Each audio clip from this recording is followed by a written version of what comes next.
Ian, how did Scott McDonald end up at Motherwell? Conversations that were had, the understanding that he was open to coming back home, maybe, and having spoken to him, it's all happened very, very quickly. There was other options for him, I believe, and he's come here. So really pleased with that. Pleased that that somebody of his ilk, of his presence, of his stature in the game, has chosen to come here for the challenge of the 12 games initially, and hopefully give everybody a boost to go on and strive for safety. It's quite a coup for Motherwell, isn't it? I think because international player, played for Celtic in the Champions League, Australian, played in England. His CV is very, very good, and but the thing that I was most impressed with was his hunger and desire to come back here to a place that he knows very, very well, to work with players that he knows a few of them still. There's people around the club that he's very fond of and close with as well, which is great, because it shouldn't take him long to get back into the swing of things. And he's up for the challenge, and he's here to go and help the rest of the lads go and achieve what we believe we can go and do. It comes in the weekend when Motherwell are bottom of the Scottish Premiership. Yep. A boost, obviously, to everybody around the club and the supporters. Mm-hmm. Do you think it'll be enough? Well, it was something that we wanted to go and do. Wanted to go and add in the forward positions. If we'd have jumped in January, it may have been the wrong one. I was quite prepared to wait and be mindful of the fact we wanted to bring the right one in. I believe we brought the right one in, and he's played 25 games in the Championship this year. I've seen him play this year. I've also seen him work on the training ground this year, because I was working at Millwall initially when I got moved on in Ireland. So for a couple of months I was working on Millwall's behalf, so saw him working there. I know the people at Millwall, so they speak highly of him, even though they've let him go. There's other issues, and it was one of those where I'm really pleased to have had the conversation with him, and the club have made it go and happen, which I think can only be fantastic for this football club of where we are at the moment. How important is it that he can hit the ground running? He's maybe got the advantage of having played in this division before, unlike some other signings who might come in. Yeah, he's like you say, he knows the league. He knows the style of play that's needed up here. He's got great qualities that can go and benefit us at this moment in time. He's different to the other strikers we've got as well. John Sutton scored a lot of goals for this football club and has been the senior striker. He's needed help which he's got with Leo, a young striker finding his way, who's got a real good. He's got real good qualities which need enhancing throughout the time which we're working with him. Craig Moore, a young striker that's been injured, that will learn off Scott as well, and Bob McHugh has been injured. He's just coming back to fitness. So we knew we were short in those areas, and so we were pleased that we held off till we feel as though we've got the right one. Extend that to the other new signings as well. And how difficult is it to find the balance between adding numbers and competition for places, but ultimately disrupting things without upsetting things? Yeah. Well, I've said from day one we needed to bring one or two in because of the competition for places, because of the injuries we had, and as a player, you should relish competition. That's life, isn't it? You've got to go and fight battles, and the stronger ones come out on top. And for me, for players, if somebody comes in your position, that should give you a little boost and almost a I'll show you mentality. But Scott's come here. He's not the knight in shining armour coming over the hill. He's here to come and help everybody and be part of a group that goes and achieves. And that's something that he's was quick to stress, and we're quick to acknowledge that as well. He says he's happy to go straight into the squad for Saturday. Is that a view you share? He's a fit boy. He looks after himself. He knows what's needed, and it is late in the week for someone to come in like that. But we've got 12 games to go, and having sat down with him, spoken to him, I know what he's done over the last 5 or 6 weeks.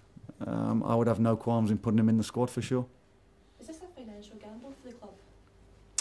I think you would be surprised that Scott has come here for footballing reasons and footballing reasons alone. He knows the place. He doesn't want to see Motherwell Football Club go down into the division below as much as what we don't. And his mentality is that this is the right place for him at this moment in time. Ian, I think a few weeks ago, if people were to suggest that Motherwell would be bottom of the table, you know, going into March, they probably wouldn't have looked at that. But in theory, in reality, that's where they are now. Did you? We don't necessarily have to be bottom going into March. So it's, okay, going into. It's the 28th we play, isn't it? 28th, okay. Okay. Okay, the end of February. They still probably wouldn't have envisaged that to happen. But did you have a look at it and think it was a possibility, given the run of games that you had? I knew it was going to be a challenge when I first came in here.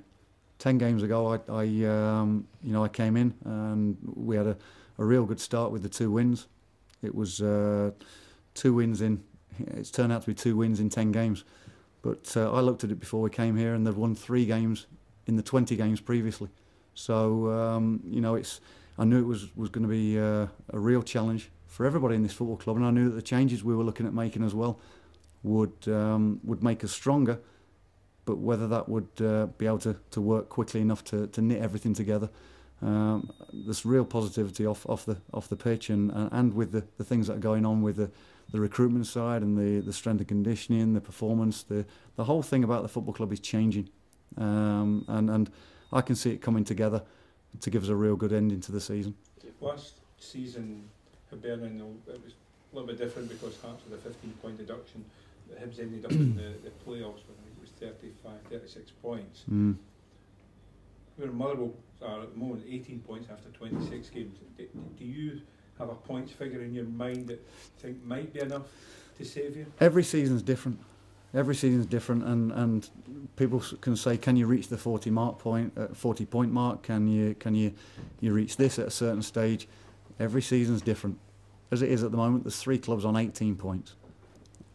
If you put a couple of wins together, things look a lot different. There's still the teams above us you can drag down as well. And for me, it's not reaching a points total. It's to, by the end of the season, can we be out of that bottom 2? There's the challenge. There's the pointer you need to be at. Can you be above those bottom 2 at the end of the season? Doesn't matter how many points you've got. Just be 1 point or above those bottom 2 at the end of the season. And that was from day one that I came in here. I think as well, your first experience of the top 6, bottom 6 scenario, the bottom 6 all playing each other.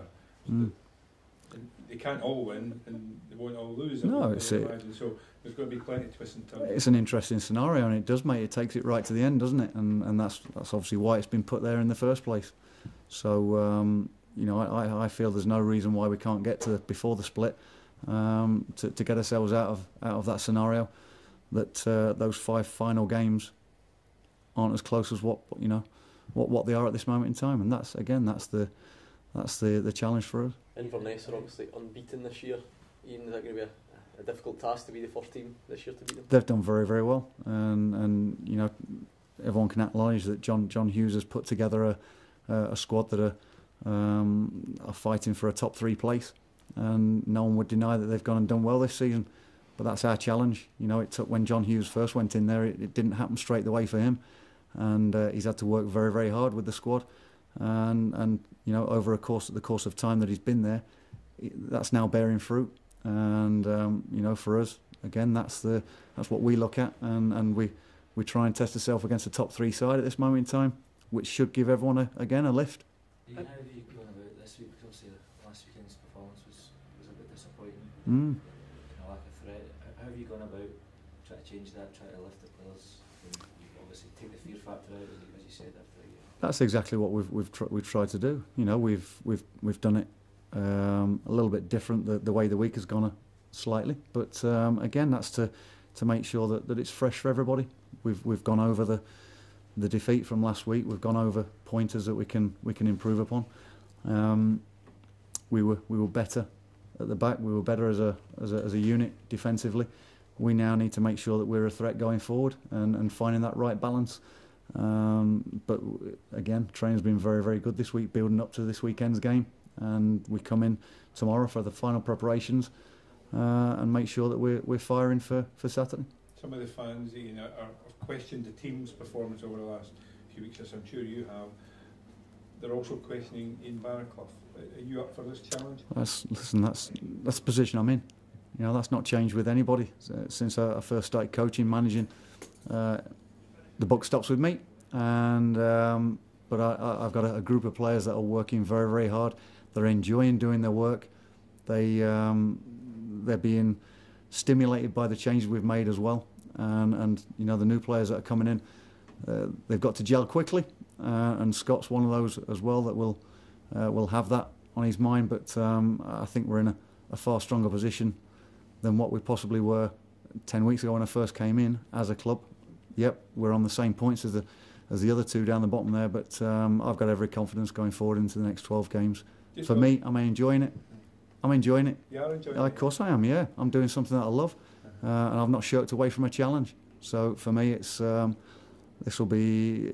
be fantastic when we do get over the line at the end of the season. We're still a Scottish Premiership club. Who do you speak to when you maybe things aren't going your way to gain a little bit of? Who motivates the motivator? Yeah. It's a good question, but the owner has been very, very supportive. The people around the club, the chairman, the general manager, are very, very supportive in what we're doing and what we're trying to implement. Stephen Robinson is a fellow that I've brought in. He's only been here for less than 2 weeks, but again, he's made an impact as assistant manager.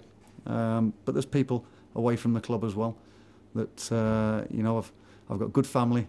I was going to say around me, but just on the phone.